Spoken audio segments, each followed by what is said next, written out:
जय हिंद, हर हर महादेव। देखिए, राहुल गांधी कल फिर आए और कोशिश की है कि वो हाइड्रोजन बम फोड़े, लेकिन अफसोस अब दिवाली आने वाला है।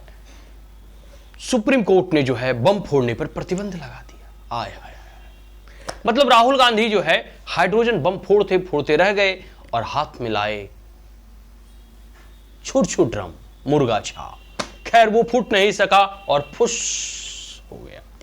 फुस क्यों हुआ ये हम आगे डिस्कस करेंगे, लेकिन अभी यहां आप ये समझिए, राहुल गांधी से एक पत्रकार ने पूछा कि जब आपके पास सारे सबूत और साक्ष्य मौजूद हैं, चुनाव आयोग के द्वारा जो हेरफेर किया गया है या जो भी छेड़छाड़ की गई है या जो भी फेक वोटर वगैरह हैं, तो जब आपके पास साक्ष्य हैं तो आप सुप्रीम कोर्ट या फिर न्यायालय का रुख क्यों नहीं करते? तब राहुल गांधी जवाब देते हैं, देखिए हम जो है विपक्ष हैं, ठीक है, और हमारा काम है मुद्दों को उठाना। हम जो है लोकतंत्र बचाने के लिए नहीं है, पहला पॉइंट। दूसरा, आज के कुछ दिन ही पहले नेपाल विद्रोह के बाद राहुल गांधी भारत में कहते हुए दिखाई दे रहे थे कि लोकतंत्र को बचाना हमारा जिम्मेदारी है और इसमें जितने भी जेन जी, मतलब जो युवा या जो नए जनरेशन्स के लोग हैं, ये सब सारे जो है इसमें सहायता करेंगे और हम उनके साथ हैं।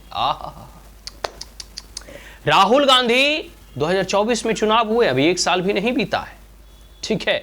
2024 में चुनाव हुए हैं और अभी एक साल भी नहीं बीता है। नरेंद्र मोदी को जिसने भी प्रधानमंत्री बनाया है उसमें युवाओं का भी हाथ है।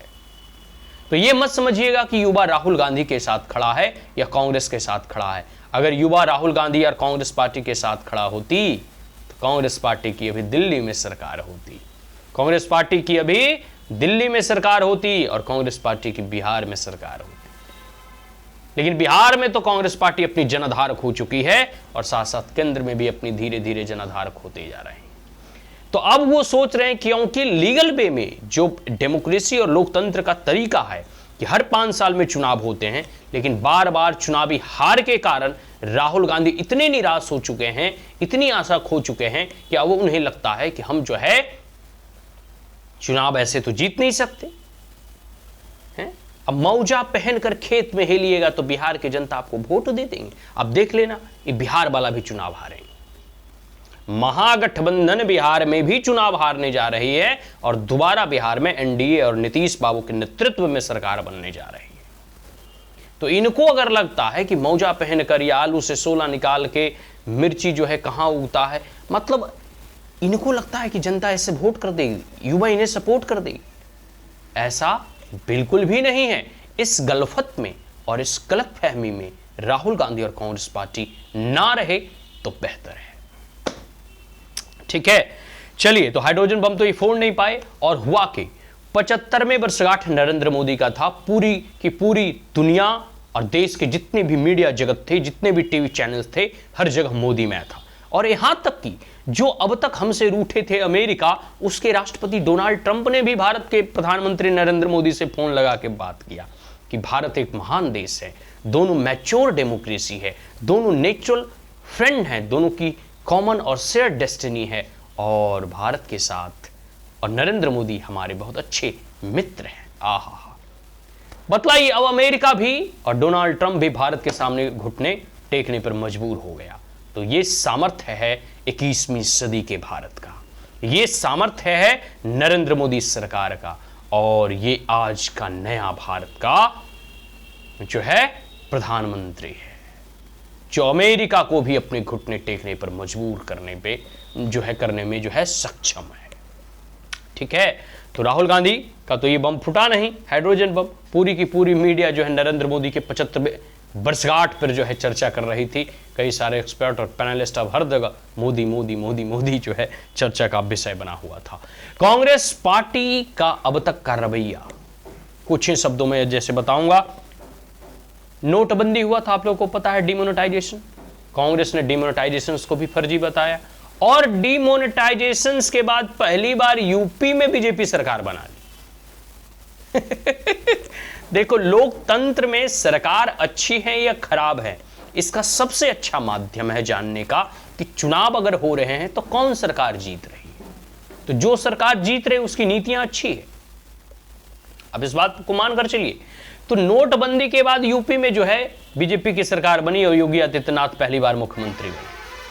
आप इस बात को समझिए, कांग्रेस पार्टी बार बार नोटबंदी को फर्जी बताया। दूसरा देखो, कोविड वैक्सीन वगैरह भारत में लॉन्च हुआ, इसको लेकर भी विपक्ष ने बहुत हाई तौबा मचाया। तीसरा, ईवीएम पे तो हमेशा ये दोष लगा रहे हैं। हाँ, खाली जहां चुनाव ये जीत जाते हैं वहां ईवीएम ठीक है। कर्नाटक जीत गए तो ईवीएम ठीक है, क्या कहते हैं, हिमाचल जीत गए तो ईवीएम ठीक है। आपका कह सकते हैं कि कल तक जो है दिल्ली आम आदमी पार्टी जीत रही थी, पंजाब जीत गई तो ईवीएम ठीक है। हाँ, दिल्ली हारने के बाद ईवीएम खराब हो गया। कांग्रेस पार्टी जो है कर्नाटक जीती तो ईवीएम ठीक था। हाँ, ममता बनर्जी जो है वेस्ट बंगाल जीती तो ईवीएम ठीक था। हाँ, 2024 में नरेंद्र मोदी का चुनाव में ईवीएम खराब था। वाह जी वाह, क्या गुल खिला रहे हैं राहुल गांधी। चलिए, अब इलेक्शन कमीशन, अभी वही देखो, नाच ना आवे आंगन टेढ़ा। एक नर्तकी है जिसको नाचने नहीं आता तो कह रही आंगन में टेढ़ है, हम इसमें नाचेंगे कैसे। अरे टेढ़ है, उससे क्या फर्क पड़ता है, तुम नाचो। एक और बिहार की कहावत है, चलनिया दूसल के बढ़निया। ठीक है, मतलब कहने का है कि राहुल गांधी जो है हर बार चुनाव हार रहे हैं और क्या कह रहे हैं कि चुनाव आयोग करप्ट है। अच्छा, चुनाव आयोग करप्ट है तो 1950 में संविधान लागू हुआ। संविधान तो बनाई थी कांग्रेस पार्टी और उसके सारे मेंबरान ने कंस्टिट्यूएंट असेंबली में बैठकर। उसके बाद नेहरू कई सालों और वर्षों तक प्रधानमंत्री रहे, इंदिरा गांधी रहे, राजीव गांधी रहे। आखिर संविधान में वो प्रावधान क्यों नहीं डाले गए जिससे कि चुनाव आयोग स्वतंत्र रूप से कार्य करे। देखो, मेरा व्यक्तिगत ऐसा मानना है कि चुनाव आयोग निष्पक्ष भाव से काम करती है। लेकिन अगर कांग्रेस पार्टी कह रही है तो 2014 में भी इनकी सरकार थी, 2014 से पहले। अगर अभी वर्तमान जो अधिकार चुनाव आयोग के पास है, जो शक्तियां, जो पावर, जो रिस्पॉन्सिबिलिटी, जो जिम्मेदारी, जो टिथ चुनाव आयोग के पास है, अगर इसमें अगर कह रहे हैं कि राहुल गांधी की जो है इसमें मैनिपुलेट किया जा सकता है या चुनाव आयोग हेरफेर कर सकती है, तो फिर 2014 से जितने भी पहले चुनाव हुए हैं और जिसमें कांग्रेस पार्टी ने जीती है, क्या उसमें भी हेरफेर हुआ है? क्योंकि अगर इसको ऐसा लगता है तो मतलब इन्होंने हेरफेर किया होगा, तभी तो ये ऐसा कह रहे हैं। आखिर इतने ये कॉन्फिडेंस के साथ क्यों कह रहे हैं? इन्होंने ऐसा किया होगा हेरफेर, तभी ये कह रहे हैं। और अगर ऐसा ये कह रहे हैं और इनके पास सबूत है तो कोर्ट में जाए। कल ही जो है ये हाइड्रोजन बम फोड़ने वाले थे तो एक मीडिया पत्रकार ने पूछ दिया कि अगर ऐसा है तो आपको जो है न्यायालय का रुख करना चाहिए। अगर आपके पास सारे साक्ष्य हैं, सारे सबूत हैं, तो आप न्यायालय में क्यों नहीं दिखाते? वही राहुल गांधी फिर यहां इनका बम जो है फुश हो गया, मतलब फटा ही नहीं। चलिए, ये सब सारी चीजें थी। ये दुनिया में और ये भारत में सब चीज खराब है as per the Rahul Gandhi. ये दुनिया में, ये भारत में सब चीज खराब है as per the Rahul Gandhi.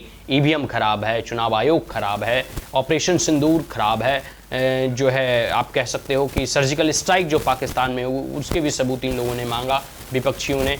इसके बाद जो है आप कह सकते हो कि डिमोनेटाइजेशंस अच्छे नहीं थे, जीएसटी अच्छा नहीं था, बहुत सारे ऐसे, धारा 370 हटाना अच्छा नहीं था, राम मंदिर बनवाना, मतलब सब के सब जो है राहुल गांधी और विपक्ष के द्वारा लगता है खराब था, गलत था, नीति अच्छी नहीं थी। नरेंद्र मोदी सिर्फ और सिर्फ इटली से आए एक गाय और उससे जन्म लिया एक बछड़ा, ये सही था, बाकी भारत में सब गलत है। आज के लिए इतना ही। फिर भी मैं एक बार राहुल गांधी से रिक्वेस्ट करेंगे कि इटालियन चश्मा हटाकर थोड़ा भारत को देखें।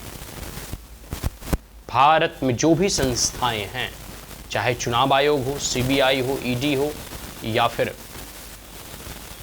यूपीएससी हो, या जितनी भी इंस्टीट्यूशंस हैं जो कॉन्स्टिट्यूशनल बॉडी है, ये सारे कॉन्स्टिट्यूशनल बॉडी कॉन्स्टिट्यूएंट असेंबली के द्वारा फ्रेम किए गए थे, तैयार किए गए थे, एस्टैब्लिश किए गए थे।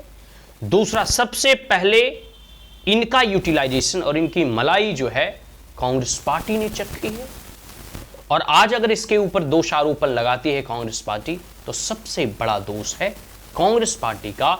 आखिर वह क्यों इस प्रकार की कमजोर संस्था को जो है एस्टैब्लिश किए, जो कि किसी भी प्रकार का हेर फेर करने में सक्षम है as per the Congress party. अगर उन्हें लगता है कि चुनाव आयोग ने कोई हेर फेर किया है, और अगर नहीं, और अगर लगता भी है, हम कहते हैं ना, इनको जो है बहुत कुछ लगता है, सपने में आजकल ये लोग बहुत कुछ देखते हैं, ठीक है, होता यह है कि मलेशिया का जो पीपी किट तैयार होता है तो अब स्वाभाविक सी बात है उसको भारत के बारे में जानकारी होता नहीं है, तो जो मन से वो कर देता है। खैर, फिर भी राहुल गांधी को अपने मलेशिया वाली टीम से कांटेक्ट करना चाहिए, म्यांमार वाली टीम से कांटेक्ट करना चाहिए कि देखो भाई, ये पीपी किट जो है बनाते हो तो अच्छे से बनाओ, हैं, क्योंकि इससे तो मीडिया कर्मी और जारी जनता हमारा ही पोल खोलने को तैयार है। खैर, आने वाले समय में बहुत सारी ऐसी चीज़ों को देखने को और सुनने को मिलेगा। बस हम यहाँ इतना ही कहना चाहेंगे कि राहुल गांधी को थोड़ा और अभी मैच्योरिटी की ज़रूरत है। ठीक है, अभी वास्तविकता में इनके अंदर जो है अभी युवापन आया नहीं है, ये अभी बच्चे ही हैं, अभी ये युवा बनेंगे। ठीक है, तो 10 साल अभी प्रधानमंत्री नरेंद्र मोदी और सत्ता में रहेंगे, शायद 10 साल के बाद 2034 के बाद थोड़ा बहुत राहुल गांधी प्रधानमंत्री बनने का सपना देखें तो नहीं कह सकते हैं। ठीक है, लेकिन अभी देश को, इस राष्ट्र को नरेंद्र मोदी की आवश्यकता है। जय हिंद, हर हर महादेव।